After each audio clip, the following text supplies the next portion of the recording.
story, and this is the story is all about. Long, long time ago. Oh. Oh.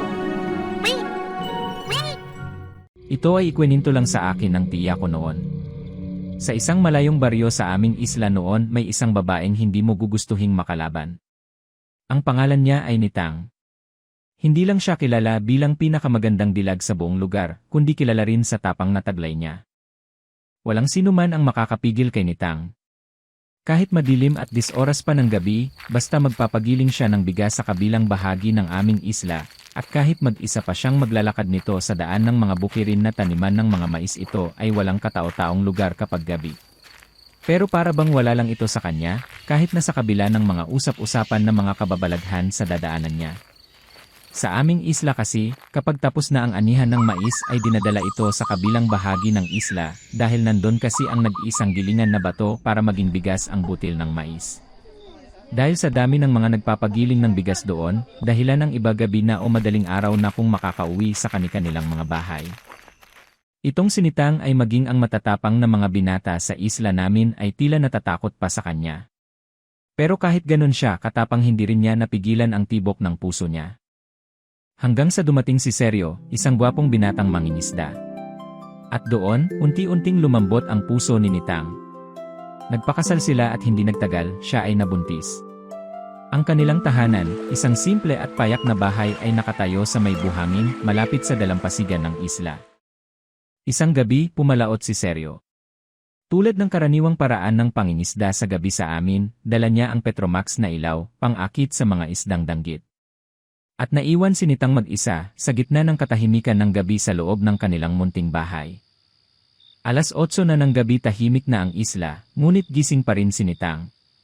Bigla may narinig siyang kakaibang huni. Parang huni ng aswang. At may kaluskos na rin siyang narinig sa bubong ng kanilang bahay. Parang may gumagapang sa labas. Pero hindi natakot si Nitang. Handa siya sa anumang mangyari. Kinabukasan sa umaga. Nang malaman ni Seryo ang nangyari sa nakalipas na gabi ay parang ayaw na lang niya muna magpalaot. Nag-aalala siya sa asawa niya. Pero sinabihan siya ni Nitang na wag mag-alala, okay lang daw siya, kailangan nilang makapag-ipon para sa panganganak niya. Hindi pwede, Seryo. Kailangan natin kasing mag-ipon pa sa panganganak ko. Huwag kang mag-alala sa akin, dahil kaya ko ang sarili ko. Sinabihan siya ni Seryo na doon na lang muna siya sa mga magulang niya, ngunit ayaw ni Nitang. Dito ay umalis muna sandali si Seryo at sa pagbalik nito ay may dala-dala na itong bagakay. Ibinigay ni Seryo ang isang bagakay, isang pinatalim na parang kawayan, parang sibat. Sabi kasi ng mga matatanda noon na itong bagakay daw ay isang magandang sandata panglaban sa mga aswang dahil hindi raw maghihilom ang sugat kapag matatamaan sila nito. Ngunit kahit na may pag-aalala sa asawa niya, ulit na namang pumalaot si Seryo dahil kailangan nilang makapag-ipon para sa panganganak nito. Sa katunayan ay malaki ang tiwala niya sa asawa niya dahil alam niya na napakatapang ng babaeng ito. Tahimik ang gabi. Walang huni ng aswang. Pero hindi makatulog si Nitang, nainitan siya. Lumapit siya sa bintana at binuksan niya ito.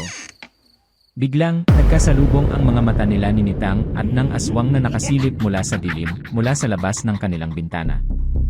Sinuntok ni Nitang ang mukha ng aswang pero mabilis itong nakailag at lumipad paakyat sa bubong. Hindi siya natakot. Dali-dali niyang kinuha ang bagakay. At sinarado ang bintana. Ngunit may isa pa siyang lihim na naalala niya bigla, ito ay ang kanyang sandata na revolver na nakatago sa ilalim ng kanyang unan. Hindi na ginamit ni Nitang ang bagakay at inilagay na lang niya ito sa tabi ng kanilang higaan. Kinuha ni Nitang ang nakatago niyang revolver. At sa paglabas ni Nitang ng kanilang bahay ay ginuhit niya ng hugis krus ang dulo ng sandata sa lupa. Biglang may malakas na kalabog sa bubong nila. Itinutok niya ang sandata sa kanilang bubong. At pinapaputok ito. Sa pangalawang putok biglang may narinig siyang bumagsak. At biglang parang may isang malaking ibon ang bumulusok papunta sa dagat. Kinabukasan sa umaga. Maagang nagising si Nitang. May nagbalita sa kanya na may aswang daw na sugatan at malapit ng matuluyan. Ito ay nakatira daw sa liblib na lugar sa kabilang isla.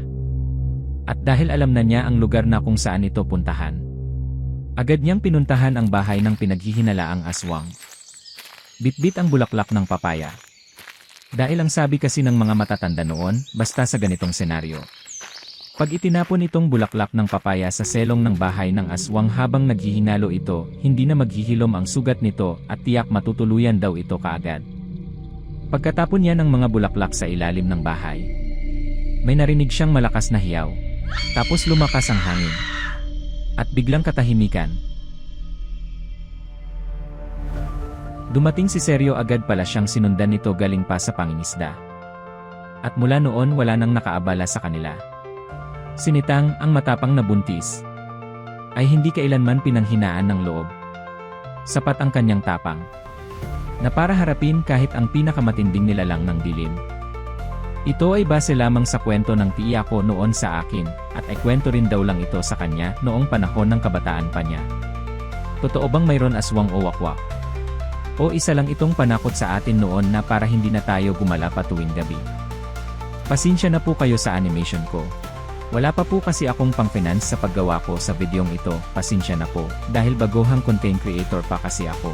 Mga idol, please hihingi lang po sana ako ng kunting pabor po sa inyo. Pakipindot naman po please ng like button.